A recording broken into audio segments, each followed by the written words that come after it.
Bismillahirrahmanirrahim. Assalamualaikum warahmatullahi wabarakatuh. Kaifa halukum? Ana bi khair alhamdulillah. Atamanna lakum fi as-sihha wal afiyah. Amin insyaallah. Insyaallah fi hadhihi al-fursah, pada kesempatan ini, fi hadzal yaum, pada hari ini, pada video kali inilah. Okey, saya akan berkongsi tentang al-jumlatul mufidatu. Al-jumlatul mufidatu atau ayat yang lengkap. Okey, apakah itu ayat yang lengkap? InsyaAllah. Baik, apa itu al-jumlatu al-mufidatu? Jumlatul mufidatun bermaksud ayat yang berfaedah atau ayat lengkap lah. Okay, yang mengandungi sekurang-kurangnya dua kalimah.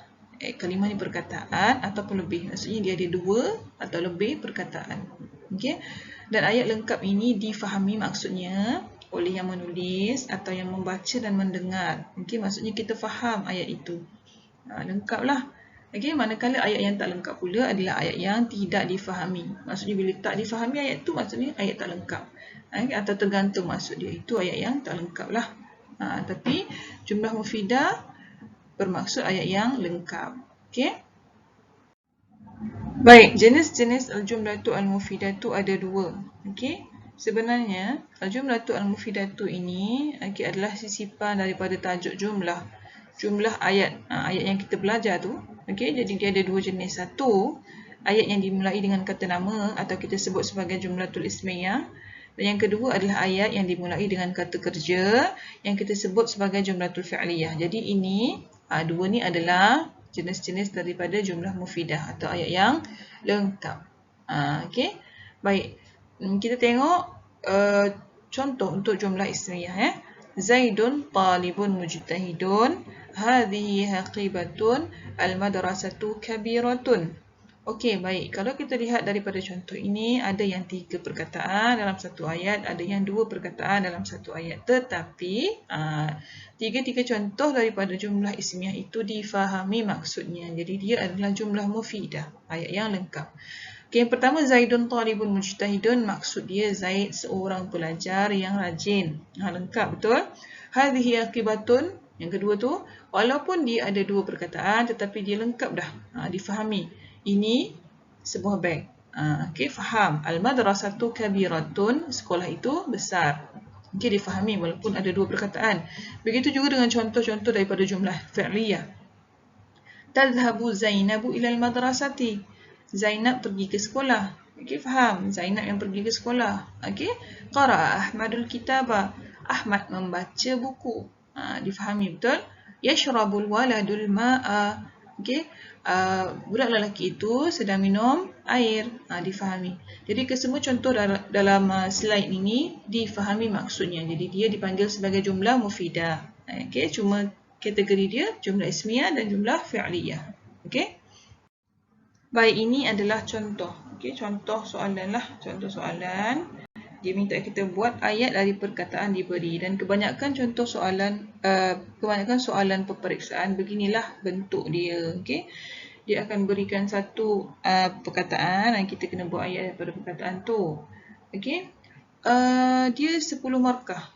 Banyak. Okay? Anak-anak banyak. Jadi kalau kita dapat tips ataupun sedikit cara mudah nak buat, jadi boleh kita amalkan. Sebab dia banyak markah dekat sini kan. Okey. Baik, yang pertama sekali, kalau boleh kan, kalau dapat kertas soalan tu, kalau boleh kita tengok dulu perkataan-perkataan tu dia dalam kategori apa. Maksudnya adakah dia ismun, kata nama, ataupun fa'ilun, kata kerja. Dia memang tak minta kita untuk buat ayat dalam bentuk kata kerja ke, kata nama, tak ada. Okey. Kita bebas untuk memilih nak buat ayat dalam bentuk jumlah ismiyah atau jumlah fi'liyah, bebas. Okey. Cumanya Ustazah minta kita perhatikan perkataan tu sebab nak bantu juga. Dia mungkin akan bantu kita dalam buat ayat. Jadi kita tengok sama-sama ya. Okey. Sama-sama kita kenal pastilah mana isim, mana fa'il. Okey. Baik, qara'a yang pertama tu, qara'a. Qara'a adalah fi'lun ataupun kata kerja. Okey, secara asasnya kata kerja ni dia terdiri daripada 3 huruf. Itu asas. Maksudnya kalau perkataan tu ada 3 huruf kan, dia kebanyakannya adalah kata kerja. Okey, yang kedua la'iba. Qara'a baca la'iba. La'iba fa'ilun lah. Dia ada 3 huruf di situ. La'iba maksudnya bermain atau main. Seterusnya haqibatun itu adalah ismun. Haqibatun ismun, baik lah, kata nama. Okey, qaryatun. Qaryatun, yes, ya, na'am, ismun. Okey, qaryatun adalah ismun, kata nama. Hizaun juga kata nama, ismun. Okey. Dia ada 2 fi'il dan juga 3 isim di situ. Okey. Okey. Boleh ya? Baik, bagaimana atau macam mana nak buat ayat ni? Okey. Tips yang boleh saya kongsikan.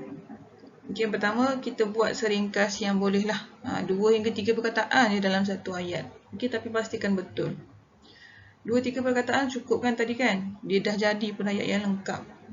Okey. Dah jadi ayat yang lengkap. Boleh ke nak buat panjang? Boleh.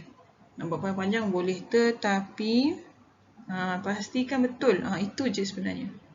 Kalau panjang-panjang tetapi tak betul, kita tetap tidak akan mendapat markah. Tapi kalau buat ringkas dan betul, masih dapat markah. 2 markah untuk satu perkataan tu, banyak kan? Jadi ada beberapa kata kunci yang boleh digunakan untuk buat soalan buat ayat ni lah. Kata kunci inilah sebenarnya yang kalau kita hafal, insya-Allah kita boleh buat walaupun ringkas ayat kita tu. Ini memang Ustazah dah keluarkan dari kebanyakan contoh-contoh soalan. Kita boleh guna kata kunci yang ada di sini. Awak hafalkan ini sahaja pun memadai dan sudah cukup. Okey, apakah dia kata kuncinya? Okey, mari kita tengok satu-satu. Hadza, hadhihi. Hadza, hadhihi. Ini isim isyarah kan? Hadza untuk muzakkar, hadhihi untuk muannas. Kalau kita tengok, kenapa ada 2 ni Ustazah kan? Sebelah-sebelah ni. Okey. Yang sebelah kanan adalah untuk muzakkar. Untuk lelaki lah. Okey, untuk ayat yang ada lelaki. Yang belah kiri itu untuk perempuan sebab ada ta marbutah, betul? Jadi dia adalah untuk perempuan. Jadi mana-mana perkataan yang ada ta marbutah itu adalah untuk perempuan. Dan kalau ayat tu ada nama perempuan, kena ada ta marbutah. Itu dia punya paling asas lah tu. Kalau tersilap memang salah lah. Okey. Jadi inilah dia perkataannya. Jadid, jadidah maksudnya baru, kabir, kabirah maksudnya besar, saghir, saghirah maksudnya kecil, mujtahidun, mujtahidatun maksudnya rajin, jamilun, jamilatun maksudnya cantik, laziz, lazizatun maksudnya sedap, qarib maksudnya dekat, ba'id maksudnya jauh. Kalau nak jadikan dia perempuan macam mana? Tambah-tambah rubutah lah, qaribah dengan ba'idah. Okey. Jadi yang terakhir kata sendi. Kata sendinya ila, ala, min, fi. Itu kata sendilah. Itu kata sendi ni kita guna untuk buat ayat jumlah fi'aliyah. Yang kalau tiba-tiba ada kata kerja kan, kita berkemungkinan akan guna kata sendi dalam ayat kata kerja tu. Okey, dalam ayat fi'il, perkataan fi'il yang dibagi. Okey? Okey. Okey, jom kita try. Kita cubalah buat ayat. Okey. Yang pertama, qara'a. Kita akan cuba buat ayat. Kalau ada perkataan yang kita boleh guna kat situ, kita pakai. Okey, qara'a. Okey. Qara'a Ahmadul Qur'ana. Ahmad membaca Al-Quran. Baik. Kalau kata kerja kan, kalau kata kerja, tulis kata kerja tu, kemudian tulis nama orang. Biasa macam tu. Tulis kata kerja dan tulis nama orang. Nama orang, kita guna nama orang je. Okey? Nama orang atau isim yang kita tahulah. Contoh at-talibu, at-talibatu. Itulah. Okey? Jadi qara'a Ahmadul Qur'ana. Okey? Ringkas je. 3 perkataan je. Tak payah panjang. Seterusnya la'iba, main. La'iba Ahmadu fil mal'ab. Nampak Ustazah hanya guna satu nama je. Asalkan betul. Itu je sebenarnya. La'iba, Ahmad bermain di padang. Mal'ab, padang. Nampak ada kata sendi, betul? Kata sendi fi di situ. Kita guna untuk ayat yang jumlah fi'aliyah. Haqibatun adalah isim. Haqibatun isim. Isim senang sangat. Isim senang sangat. Okey? Kita tengok haqibatun tak ada alif lam. Okey, ini satu penting. Kalau perkataan itu tiada alif lam, maka di hadapannya dipersilakan untuk letak haza atau hazihi. Senang kan? Hazihi haqibatun. Sahaja pun sudah cukup. Lengkaplah 2 markah. Kalau hazihi haqibatun jamilatun nak tambah sikit belakang, boleh. Asalkan betul. Okey? Lengkap dah. Haza hazihi untuk isim yang tak ada alif lam. Itu je. Okey? Senang. Paling senang tu. Paling senang. Jangan fikir panjang-panjang. Memang senang buat ayat kalau tahu. Qaryatun pun sama. Nampak qaryatun adalah isim kan. Jadi tambah je hazihi. Hazihi qaryatun pun dah cukup. Nak jadi cantik lagi ayat, boleh tambah kat belakang tu jamilatun. Kita guna kata kunci tadi je. Okey, hazihi qaryatun jamilatun, 2 markah dah. Kalau hazihi qaryatun susah, boleh 2 markah juga. Hizaun. Nampak? Hizaun muzakkar. Jadi kena buat haza. Okay, minta maaf situ Ustazah tersilap baris. Haza hizaun. Okey, haza hizaun kat situ ya. Minta maaf ya tersilap baris tu Haza hizaun atau haza hizaun jadidun. Nampak kita guna balik tadi kata kunci kan? Betul lah tah. Okey? Dapat 2 markah. Begitu senang saja sebenarnya untuk buat ayat ni. Okey? Kalau kata nama yang tak ada alif lam, letak haza hazihi pun sudah memadai. Okey? Kalau kata kerja pula, kita letak kata kerja, lepas tu kita tulis nama orang. Dan kita buat apa yang di tengah buat lah, apa kata kerja tu minta lah. Okey? Begitu. Baik, kita buat lagi soalan. Kita cuba lagi, okey? Menggunakan kata kunci yang sama. Sudah kata hafal yang tu pun sudah cukup. Hafal yang dalam kotak biru ni je pun dah cukup, insya-Allah. Baik, yang pertama, kataba. Kataba, kata kerja lah. Kata kerja lah kataba ni, okey? Baik, kataba. Kataba Ahmadud darsa. Okey, kataba menulis, Ahmad menulis darsa pelajaran. Okey. Untuk kata kerja kan, kalau kita dapat hafal beberapa perkataan pun adalah baik. Okey, kataba Ahmadud darsa. Ahmad menulis pelajaran.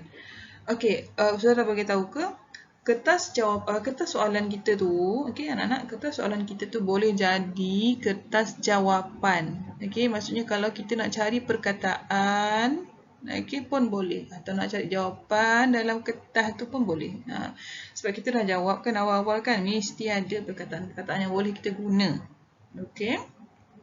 Seterusnya as-sayyaratu. Nampak ini adalah kata nama, tetapi ada alif lam di hadapan. Okey, bila ada alif lam di hadapan, dia tidak boleh letak haza hazihi ya, tak tepat. Okey, kalau ada alif lam di hadapan, awak kena letak di depan. Maksudnya as-sayyaratu dulu. Baru perkataan yang kedua. Okey, kalau ada alif lam, dia mesti berada di depan. Dia tak boleh haza hazihi. Okey, jadi dekat sini dia di depan as-sayyaratu apa-apa. Sebab itu boleh hafal yang apa? Ustazah bagi yang kena hafal ni. Okey, kita tengok ya. As-sayyaratu jadidatun. Nampak? As-sayyaratu jadidatun. Kereta itu baru. Dah lengkap dah 2 ayat. 2 perkataan lengkap dah juga ayat tu. Okey, betul lah dapat 2 markah. Ini tips dia. Kalau ada alif lam, letak kat depan, baru letak perkataan di belakang. Tapi kalau dia tidak ada alif lam, awak boleh tambah hazihi. Kalau ada alif lam, tak boleh tambah hazihi, tak tepat dia mesti di hadapan. Seterusnya kursi. Nampak dia tidak ada alif lam, jadi kita boleh letak haza. Haza kursiyun. Ini kerusi. Jalasa. Jalasa adalah kata kerja kan. Jadi dia di hadapan, kemudian letaklah nama orang. Okey, jalasa Zaidun. Kita guna kat sini kata sendi ala al-kursi. Jalasa Zaidun ala al-kursi. Jalasa Zaidun ala al-kursi. Okey, Zaid duduk atas kerusi. Baik, al-ustaz. Al-ustaz ada alif lam. Kena letak depan, tak boleh guna haza sebab ada alif lam. Jadi kita tambah yang belakang tu tanpa ada ta marbutah sebab dia adalah muzakkar. Jadi al-ustazu mujtahidun. Ustaz itu seorang yang rajin. Okey, boleh Satu, kalau tidak ada alif lam kata nama tu boleh letak haza hazihi. 2, kalau ada alif lam pula letak di hadapan baru tambah yang di belakang.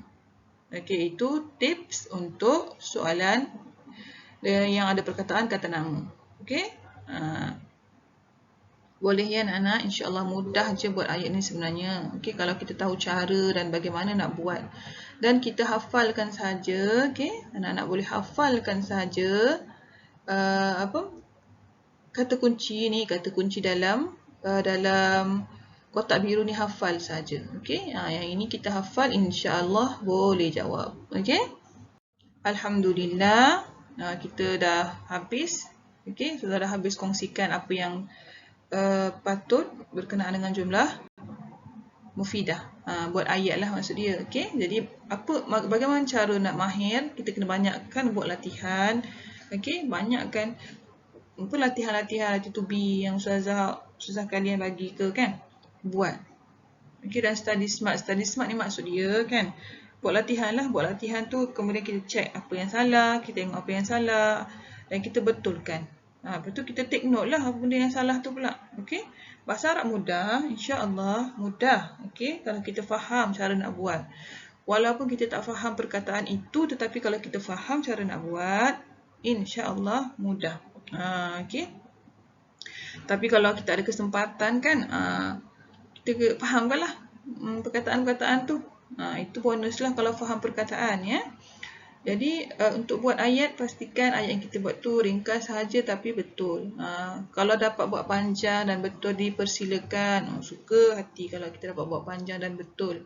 Tapi kalau kita tak dapat buat panjang-panjang, kita buat yang ringkas-ringkas macam yang tadi tu. Okey, tak perlu fikir pening-pening nak buat macam mana ni, macam tak perlu buat ringkas, usah habis ringkas yang tapi betul.